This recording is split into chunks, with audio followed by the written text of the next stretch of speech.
tadi sempat menyebut kosongin dulu katanya wadahnya. Ya, nggak tahu itu motif siapa ya, motif pertemuan sebelumnya atau memang sudah biasa. Ya, jadi katanya harus ada di tingkat alfa. Kalau masih ada di tingkat apa? Theta harus kudu bisa pakai harus bergudang. Baik ya, Kang Teteh, tadi saya menyebut bahwa kita nggak perlu khawatir bahwa agama dan filsafat, termasuk agama Islam ya dalam hal ini ya, filsafat dan agama, termasuk di situ Islam, itu pasti akan ketemu. Betapapun agama itu seperti apapun ya, pasti ketemu. Semakin dalam akan semakin kuat cengkramannya. Ya, saya bisa pastikan. Nah, kemudian kita coba naik nih, ketika filsafat dan agama ketemu,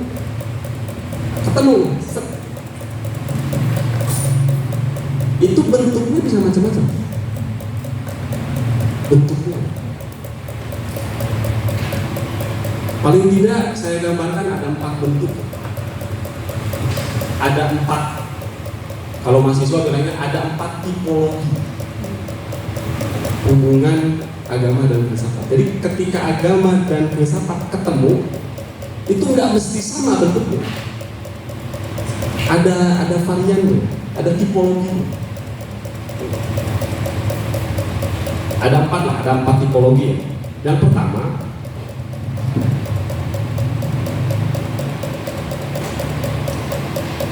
filsafat sebagai, dalam tanda kutip ya, agama sendiri. Saya pakai tanda kutip. Ini tipologi yang pertama.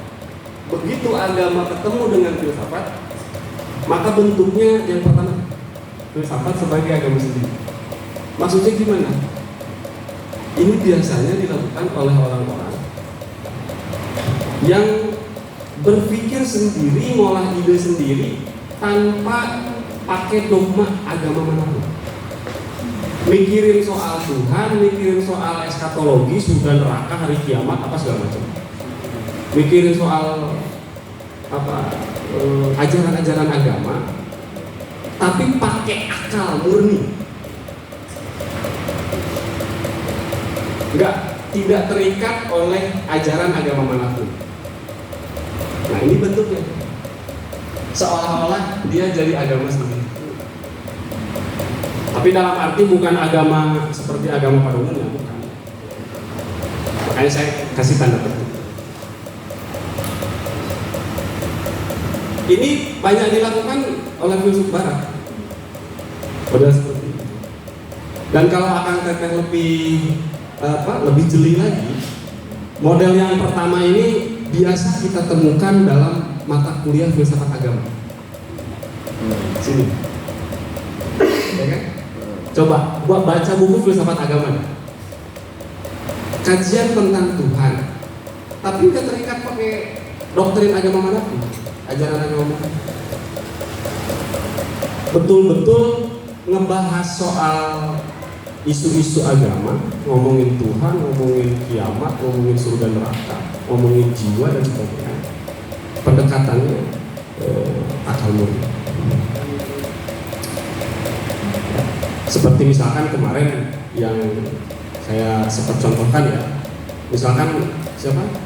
Karl Marx bilang agama itu candu. Nietzsche ya, Jerman.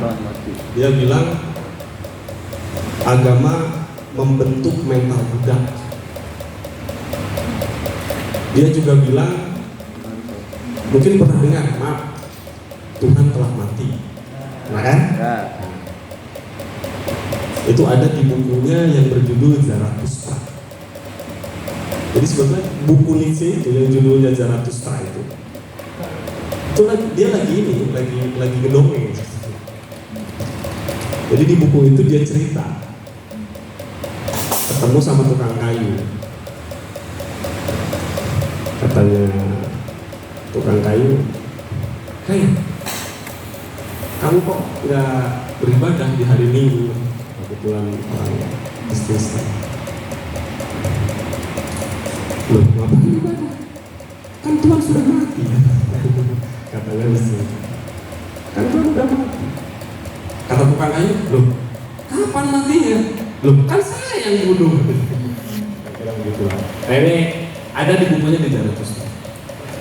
Zarathustra itu, Zarathustra sendiri kan sebetulnya satu tokoh ya, satu tokoh yang di agama Zoroaster, agama kuno di Persia, Iran. Zoroaster kita menyebutnya Majusi. Zoroaster. Sampai sekarang banyak penganut Zoroaster. Salah satu yang terkenal kan penganut Zoroaster itu almarhum siapa? Vokalis The Queen, Freddie Mercury. Itu dia Zoroastrian. Tahu kan? Yang Bohemian Rhapsody itu, pernah nonton filmnya? Ya pernah. Itu film Bohemian Rhapsody. Yang Freddie Mercury yang nyanyi itu We Are the Champion. Queen. Ketamanya Hon. Nah, humpul di ucapan saya. Itu kan yang nyanyi Queen.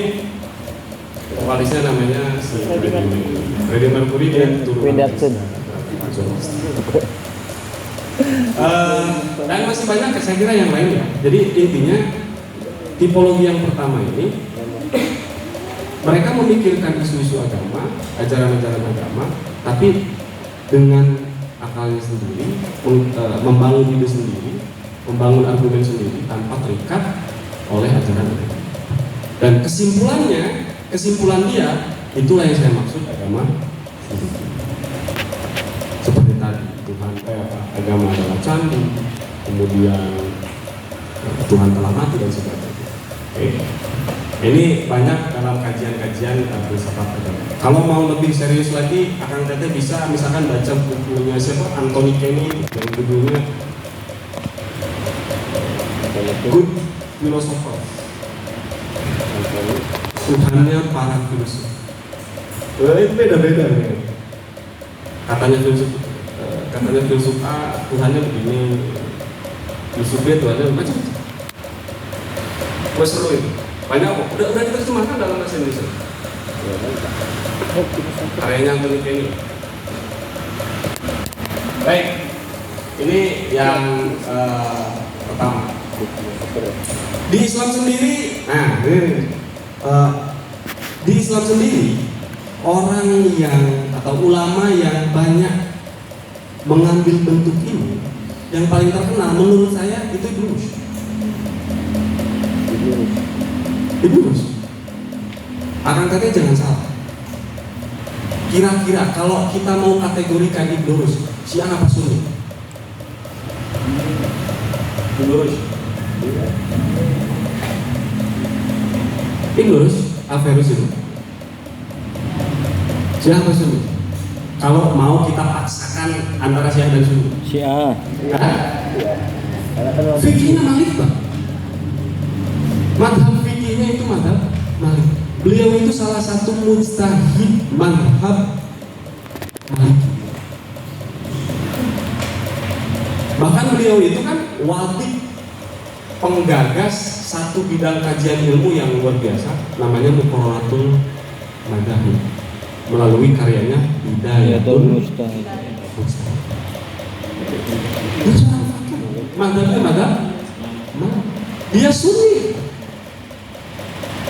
Tapi dalam ilmu tauhid lah kira-kira begitu. Beliau tidak menganut Asy'ari Maturidi, enggak. Beliau itu murni kalamnya Aristotelian. Apa enggak keren? Aristotelian. Saya pernah cerita kalau nggak salah awal pertemuan. Ibnu Rushd itu menulis satu kitab yang sepertiganya lebih itu ngomongin tentang kuasa Tuhan. Waktu itu yang memang dibahas betul Ibnu Rushd itu. Dan kalau udah ngomongin tentang kekuasaan Tuhan, tentang kudratul ilah atau kudratullah, dia udah nggak pakai doktrin sana sini, betul-betul ya, terus dalam kitabnya kan dia pernah bertanya ya, bagaimana ketika kita mensifati Allah dengan sifat kudrat misalnya, itu banyak terjadi paradoks. Bisa nggak Allah menciptakan benang ruwet yang saking ruwetnya Allah nggak bisa ngurai? Nah, itu kan paradoks. Kalau disebut nggak bisa, ya mas berarti nggak maha kuasa dong. Kalau bisa, kan dia bisa diurai sama Allah. Itu gimana?